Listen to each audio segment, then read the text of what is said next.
अस्सलाम वालेकुम नाज़रीन, मैं हूं आपका मेज़बान मोहम्मद सफदर और आप देख रहे हैं ज़रूर टीवी न्यूज़ HD पाकिस्तान। आज हम लिलानी तोतों वाली कॉलोनी में मौजूद हैं। हमारे साथ सिंगर आसिफ जट साहब मौजूद हैं जो कि पंजाबी सिंगर हैं और सिद्धू मूसे वाला टाइप में सॉन्ग गाते हैं। इनसे जानते हैं इनका टैलेंट और आपको भी दिखाएंगे। जी मेरे 5 गाने आ चुके ने यूट्यूब ते आसिफ जट ऑफिशियल चैनल ते मैं सिद्धू मूसे वाले तो ना मुतासर होया तो उहदी तरफ तो मैं लिखना शुरू किया। मेरा 6 साल हो गए ने इस काम विच ते 5 आ रहे ने, अगों होर भी गाने बहुत अपना प्रोजेक्ट आ रहा ते उम्मीद करदा मैंने वीर सारे वीर भरा जो ने सपोर्ट करनगे। जी मैं एक गाना लिखिया सी ताज, जो मैं एक गुड्डू जट सिंगर है बुरे वाला उन्होंने दिता सी लिख के, वो थानू मैं 2 लाइनां सुनाना। सोहणीए नी जदों असी मिट्टी नाल जुड़े, सोहणीए नी जदों असी नंगे पैरी तुरे, कंडियां दे उत्ते असी पैर रख ले, कदे साडे जख्म नजात पाउणगे। हाँ अज साडे ताने उत्ते पाटे होए ने लीड़े, कल साडे सिरां उत्ते ताज होणगे।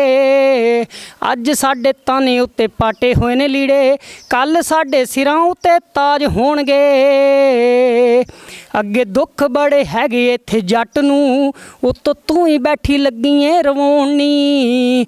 आसफिया जट नूं तू छड्ड के लगी गैर दियां बैठी मेहंदी लाउणी। हाँ यार भी आ तेरे पिछे छड्ड दिते सारे, दस किदे हुण दिलां उत्ते राज होणगे।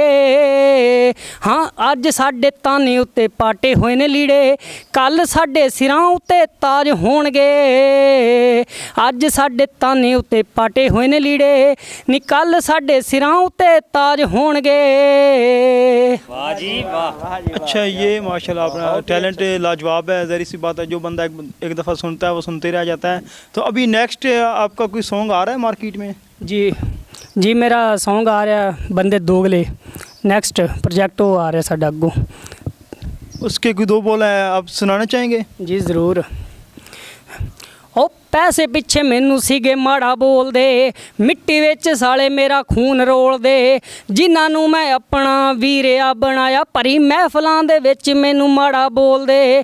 माड़े टाइम जिन्हां मैनू मारे तक्के नहीं, माड़े टाइम जिन्हां मैनू मारे तक्के नहीं, बंदे दिल विच सदा ही आबाद रहणगे। हाँ जिन्हां जिन्हां जट नाल माड़ी कीती है नहीं, बंदे दोगले हमेशा मैनू याद रहणगे। जिन्हां जिन्हां जट नाल माड़ी कीती है नहीं, बंदे दोगले हमेशा मैनू याद रहणगे। तो आसिफ भाई अब ये बताएं कि ये जो आपने मेहनत की, स्ट्रगल की है, आपका कोई ज़ाहिर सी बात है कि कोई कामयाब इंसान के पीछे किसी न किसी औरत का हाथ होता है, वालिदैन का हाथ होता है। आपकी कामयाबी के पीछे किसका हाथ है?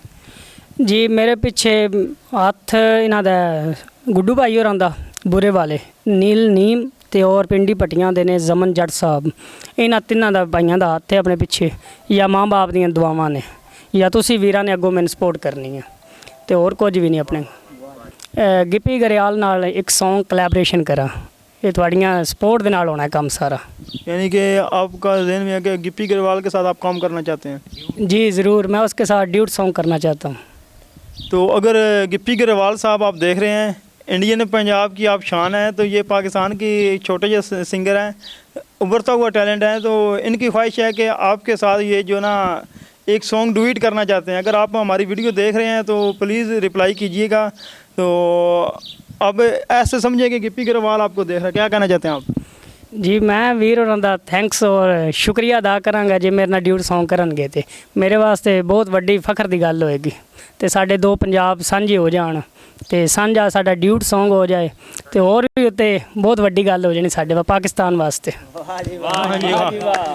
ये थे सिंगर आसिफ जट साहब जो गिप्पी गरेवाल के साथ ड्यूट सॉन्ग भी करना चाहते हैं और आइंदा नेक्स्ट भी इनका सॉन्ग आ रहा है।